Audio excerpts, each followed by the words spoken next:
Біздің президентіміз Тоқаев өз сөзінде дәстүрлі исламның ғылыми теориялық негіздемесін жасау керек деп тапсырма берген. 2,5 жылға арналған үлкен жоба, оның құрамында 27 ғалым жұмыс істеп жатыр. Неге біз бұл жобаны алдық? Себебі біздің ұстаздарымыз біріншіден исламды біледі, екіншіден ғылыми дәрежелері бар, үшінші үкіметпенен, діни басқармамен, халықпенен байланысы бар.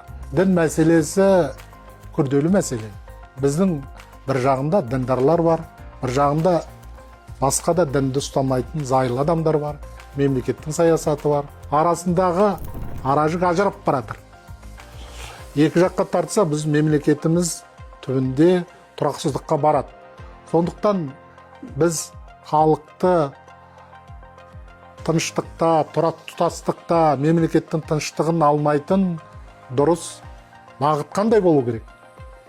Сонда жолда тұжырымдамасын жасауда тапсырмаға сәйкес ғылыми негізде жасап жатырмыз. Енді ислам ол бір күнде келген емес, ол анау Атлақ шайқасынан келіп Қазақстанда тамыр жайып халқымызбен бірге жасап келе жатыр ғой.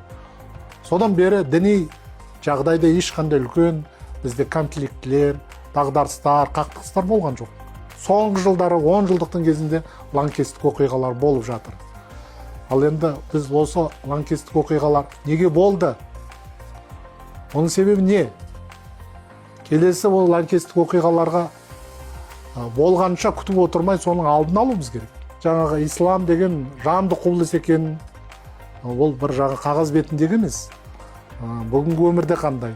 Ол тарихымызда қандай болды? Тарихи тәжірибеміз қандай? Дегендерді тұтас тарихпен бүгінге дейін байланыстыра отырып, біз ғылыми негізделген тұжырымдама дайындауды көздеп отырмыз. Біз өткен жылы бастадық, міне биыл бар, келесі жыл аяқталады. Сондықтан мемлекет басшысының беріп отырған тапсырмасы аясында үлкен жұмыстар жасалады. Бірнеше ғылыми конференциялар өткізіледі, бірнеше монографиялар жарияланады, тұжырымдама дайындалады.